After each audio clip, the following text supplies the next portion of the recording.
Hello everyone, my name is Landa Michelle Jacobs, and today I will be showing you an asset map that I created which focuses on Robeson County resources. I chose Robeson County because it is my hometown and I wanted to find some places to list that I was not familiar with and that others may not be familiar with either. To find these places, I used Google, of course. I did browse Facebook to find some of the agencies as well, not many of them. Google was where I found majority of them. I found that sometimes when using the search bar on the map, no searches will come up if I would type in the name of the place I'm looking for. So I would have to go to Google. To find the address, then go back in and type the address in the Google map search bar for it to pull up. Another method I used to find some of these places was simply asking around. I have 5 friends who are social workers in Robeson County, and they were able to provide me with some places to list as well. So I'm going to go in preview mode, and this is my map. Spread it out some. Go back in. Okay. So I'm employed with the North Carolina Youth Violence Prevention Center in Lumberton, North Carolina. The program I work for is called VEEP, which stands for Victim Empowerment and Education Program. My job is what led me to search for the services that I added in my asset map right here. I work with those who feel that they have been victims in any situation. This could be rape, domestic violence, losing a loved one, or even bullying. Most people come to us with no clue of what we are or of who we are. What we are as a business either. Granted, our program just started in January. The Youth Violence Prevention Center has been around for 10 years.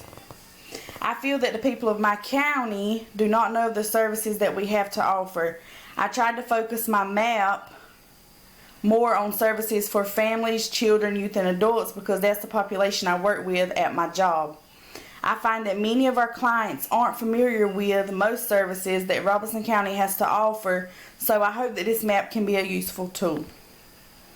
So scroll down to the bottom. So first, right here, I want to show that I added some of the major towns in Robeson County I know that not everyone is familiar with. There's Pembroke, Rowland, Fairmont, Maxton, Raynham, Red Springs, Lumberton, St. Paul's, Lumber Bridge, Parkton, McDonald, Proctorville, Renner, Orme, and Marietta. You will see on my map that Lumberton will have the most pins on it because it seems to be the business hub for Robeson County, which is located in this area right here. I also added some employment services right here as well. The most familiar ones will be Two-Hawk, Megaforce, Staffing Alliance, and NC Works, which is the unemployment office. I wanted to include this because a few years ago, when I was down on my luck and struggling to find a second job, I didn't even know these places existed.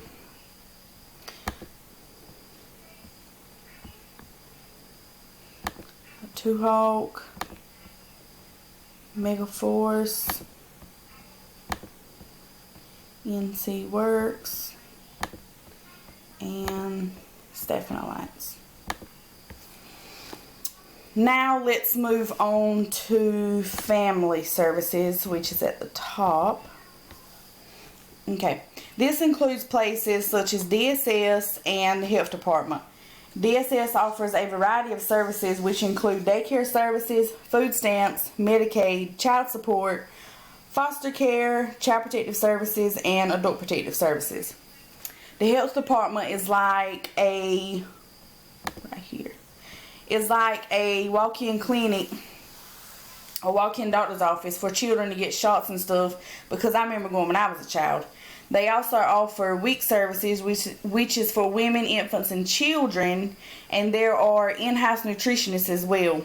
Legal aid is free to anyone, and it helps you know, or it helps you learn how to fill out and file court documents on your own instead of paying expensive lawyer fees. So that is right here, and it's in Pembroke.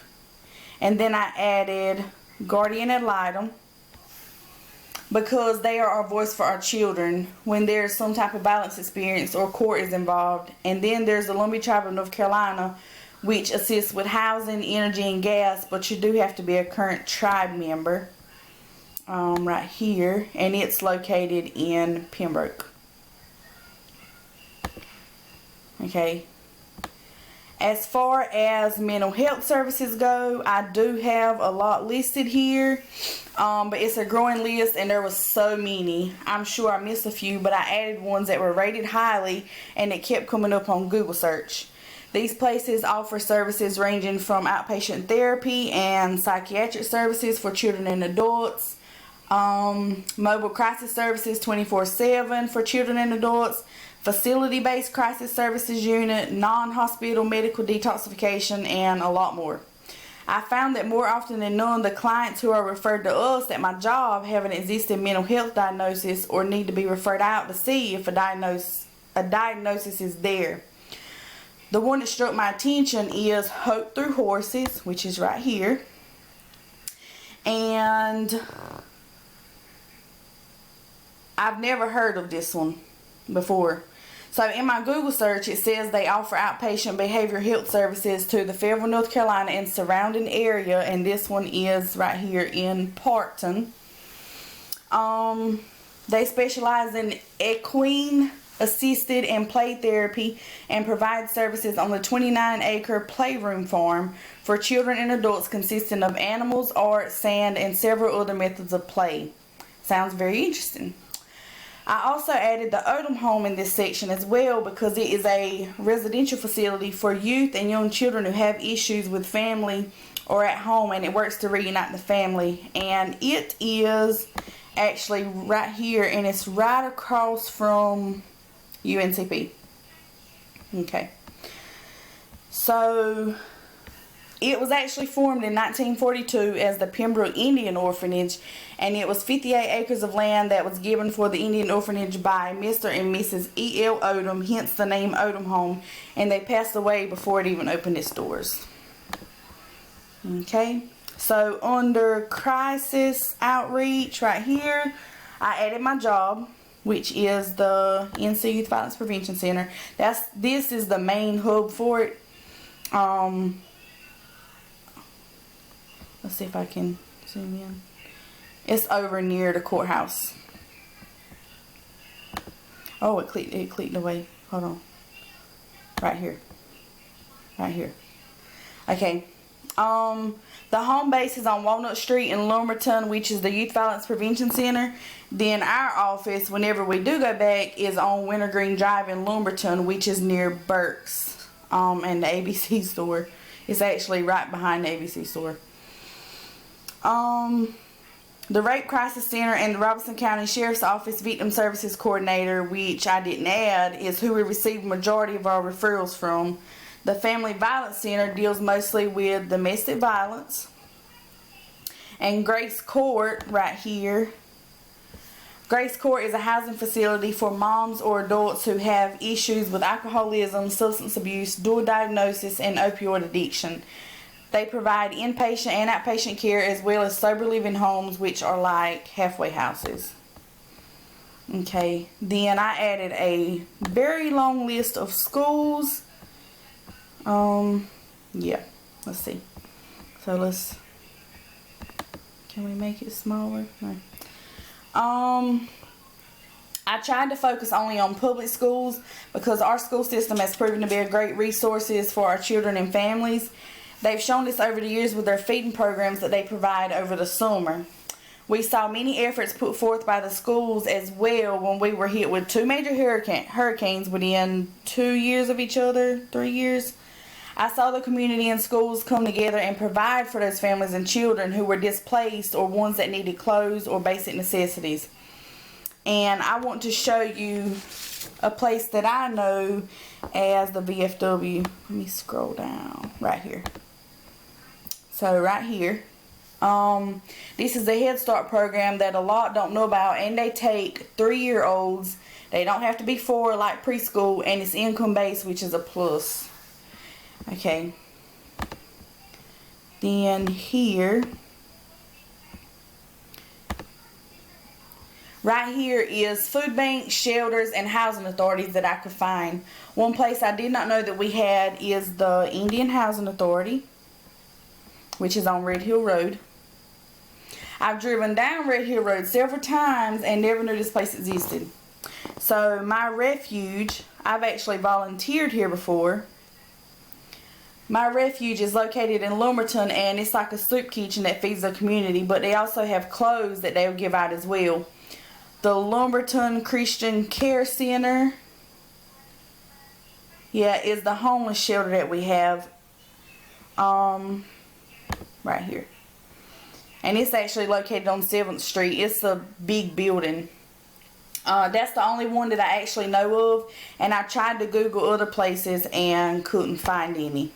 I feel that every single community needs their own shelter. Pembroke is in desperate need of one, and especially being right here in a rural area, and we have a lot of people that actually live in the streets. Also, let's see, Aspire and Care Resource Team. We'll do the Care Resource Team. So, Aspire, UNCP Care Resource Team is at, of course, on campus of UNCP. And it provides clothing and food, and it's a resource. Aspire is a resource through the care team for those students who experience homelessness. And it's actually ran, I don't know if it's run by her or what, but it's ran by Dr. Savage, which is one of our professors. I thought that was a neat thing to add and let people know about. And then under treatment centers, right here I listed Grace Court again because it does provide treatment services. And Robeson Healthcare Corporation right here is what I know as Our House, and it's right here in the middle of Pembroke, and it's a substance abuse rehab facility, and from my understanding some clients live there. One thing I did find out about this place is that they do not treat opioid addiction. You will see that I added Palmer Prevention and Lumberton Treatment Center, and they do treat opioid addiction. What I found interesting about this search on Google was that I had to actually know the name of the facility for my search to get a result, like for Grace Court and for this right here for Our House. And not many places came up with this search when I typed in treatment centers. But I do know we do have a lot of methadone and Suboxone clinics that I'm not aware of, and I tried to Google all of them, but they wouldn't hardly pop up, so I gave up. I did have to ask about the LifeBridge drug and substance. Someone had mentioned that before, and I had to try to remember who it was, and they gave me information on that one. So overall, I found this assignment to be interesting. When I first started it, I was overthinking it big time. I actually enjoyed searching for all of the different places that I listed, and I hope that you and everyone else that sees this find this map to be a useful tool. Thank you so much.